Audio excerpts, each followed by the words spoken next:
Hi dear students, कैसे हैं आप सभी लोग। I hope you will be doing great. और स्वागत है आपका एक और शानदार वीडियो में जो कि कॉन्सेप्ट से भरी हुई है। और ये कॉन्सेप्ट आपने स्कूल में कभी सोचा ही नहीं होगा या आपके टीचर ने भी बताया नहीं होगा। And the reason may be is that most of the teachers are not aware about this, और if they are aware about it they never thought about it कि ऐसा क्यों होता है, ऐसा क्यों करते हैं। तो आइए शुरू करते हैं वीडियो को। तो आज की हमारी वीडियो का टॉपिक क्या है कि रिफ्लेक्शन ऑफ लाइट में हम एक नॉर्मल कंसीडर क्यों करते हैं, एक इमेजिनरी लाइन जो कि रिफ्लेक्टिंग सरफेस के ऊपर हम मानते हैं, वो क्यों मानते हैं। आप भी सोचते होंगे कि हमने अपने पास से नॉर्मल क्यों माना है। या फिर जैसे हम बात करें रिफ्लेक्शन ऑफ लाइट की, तो लाइट में एक टॉपिक होता है रिफ्लेक्शन ऑफ लाइट, कि अगर किसी ऑप्टिकली प्लेन सरफेस पे लाइट फॉल होती है तो रिफ्लेक्शन के बाद वो उसी मीडियम में वापस लौट जाती है। तो इसको हमने क्या बोला था, रिफ्लेक्शन ऑफ लाइट। अब यहाँ पे इंपॉर्टेंट चीज़ क्या है कि हम यहाँ पे सरफेस के 90 डिग्री एक इमेजिनरी लाइन जो मैं डॉटेड लाइन बना रहा हूँ ये कंसीडर करते थे, जो सरफेस के साथ कितना एंगल बनाती थी, 90 डिग्री। तो ये आने वाली रे इंसिडेंट रे, जाने वाली रे रिफ्लेक्टेड रे। अब यहाँ पे जो एंगल बन रहा है सरफेस के साथ में इंसिडेंट रे का, ये आने वाली इंसिडेंट रे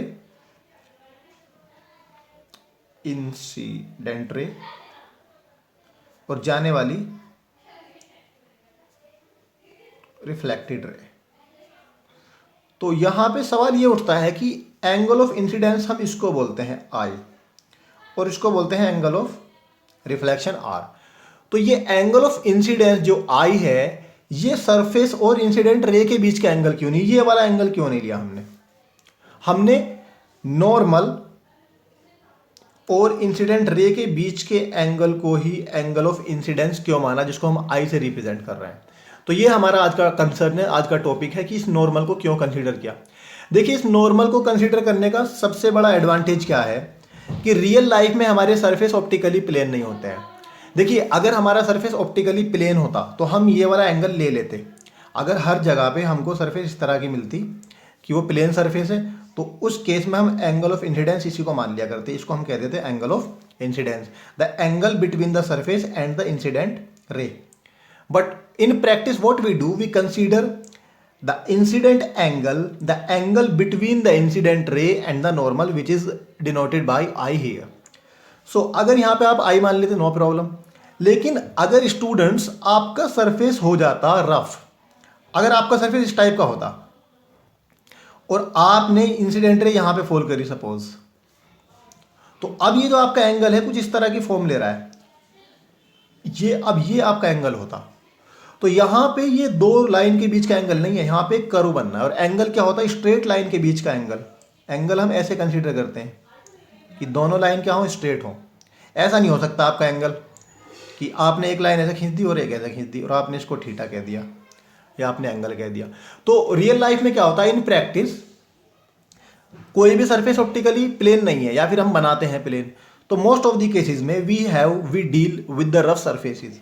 तो अगर रफ सरफेस भी होगा और अगर आपने एंगल कंसीडर किया कौन सा वाला, जैसे हमारे पास में यही सरफेस था, तो अगर मैं इस पॉइंट पे एक नॉर्मल ड्रॉ कर दूं, या फिर हम एक दूसरा एग्जांपल लेते हैं, सपोज मेरे पास में कोई कर्व सरफेस इस टाइप का, तो मैं क्या करूंगा, पहले नजर नहीं आ रहा होगा, अभी इसको थोड़ा करते हैं ठीक। तो देखिए मैं क्या करूंगा, इसको सबसे पहले यहां पे एक टेंजेंट ड्रॉ कर सकते हैं हम। टेंजेंट सबको पता है, टेंजेंट एक ऐसी लाइन होती है जिसको हिंदी में स्पर्शज्या बोलते हैं, जो एक ही पॉइंट से टच करके जाए। जैसे मैंने इस पॉइंट पे एक टेंजेंट ड्रॉ कर दिया, ये। अब इसमें मैं एक नॉर्मल ड्रॉ कर सकता हूं। अब देखिए, जो लाइट आने वाली है उसको इस बात से कोई मतलब नहीं है कि सरफेस कैसा है, वो तो इस तरह से फॉल करेगी। ये आ गई आपकी लाइट, तो इंसिडेंट रे ये हो गई और आपका नॉर्मल इमेजिनरी लाइन ये हो गया, ये एंगल आपका आई हो गया। Now it has nothing to do with this curve. यहां पे कर्व बनना है, क्या बनना है, इस बात से कोई मतलब नहीं है। तो अगर आप नॉर्मल के साथ एंगल लेंगे तो आपको इस बात से कोई मतलब नहीं होगा कि सरफेस हमारी कर्व है, रफ सरफेस है, ऊंची नीची है या एसिमेट्रिक है। तो आई होप आपको समझ में आया होगा। पहला एडवांटेज क्या है कि अगर आप नॉर्मल के साथ एंगल ले रहे हैं तो देखिए इसे इस बात से कोई मतलब नहीं कि नीचे का हमारा सरफेस कैसा है। अगर आप ये वाली चीज़ अप्लाई करेंगे कहाँ पे, रफ सरफेस पे, तो इस तरह की सिचुएशन बनेगी। ये आप इन दोनों के बीच का एंगल नहीं ले सकते, क्योंकि ये टाइम के साथ साथ क्या हो रहा है, बढ़ता जा रहा है, इसकी वैल्यू बढ़ती जा रही है। एंगल क्या होता है, आप चाहे यहाँ पे मेज़र करें, चाहे यहाँ पे मेज़र करें, चाहे यहाँ पे मेज़र करें, उसकी वैल्यू क्या रहने वाली है, सेम रहने वाली है। तो इसीलिए हम नॉर्मल के साथ एंगल ऑफ इंसिडेंट को कंसीडर करते हैं, या एंगल ऑफ इंसिडेंस उसको मानते हैं कि इंसिडेंट रे और नॉर्मल के बीच का एंगल, क्योंकि आप नॉर्मल एक पॉइंट पे होता है और नॉर्मल आप किसी भी सरफेस पे ड्रॉ कर सकते हैं, और फिर लाइट रे, तो लाइट रे जिस एंगल पे आएगी और नॉर्मल के साथ जो एंगल बनेगा उसको हम कह देंगे एंगल ऑफ इंसिडेंस। तो एक एडवांटेज तो इसका ये हो गया। दूसरा एडवांटेज आपने स्टूडेंट्स पढ़ा होगा या पढ़ेंगे कि अगर लाइट नॉर्मली इंसिडेंट होती है, सपोज आपकी लाइट जो है सरफेस के साथ 90 डिग्री का एंगल बना रही है, तो जब ये सरफेस के साथ 90 डिग्री का एंगल बनाती है तो नॉर्मल के साथ कितना बनाती है, 0। क्यों? क्योंकि नॉर्मल क्या होता है, नॉर्मल सरफेस पे 90 डिग्री बनाने वाली लाइन है यहाँ पे, इमेजिनरी लाइन जो होती नहीं है, हम मानते हैं। तो यही इंसिडेंट रे और यही नॉर्मल। और एंगल ऑफ इंसिडेंस होता क्या है, एंगल ऑफ इंसिडेंस होता है angle between the incident ray and the normal. यहाँ पे नॉर्मल भी यही है और इंसिडेंट रे भी यही है, तो यहाँ पे थीटा कितना हो गया, एंगल आई कितना हो गया, एंगल आई की वैल्यू हो गई 0। अब लॉज ऑफ रिफ्लेक्शन क्या कहते हैं, एंगल आई बराबर एंगल आर।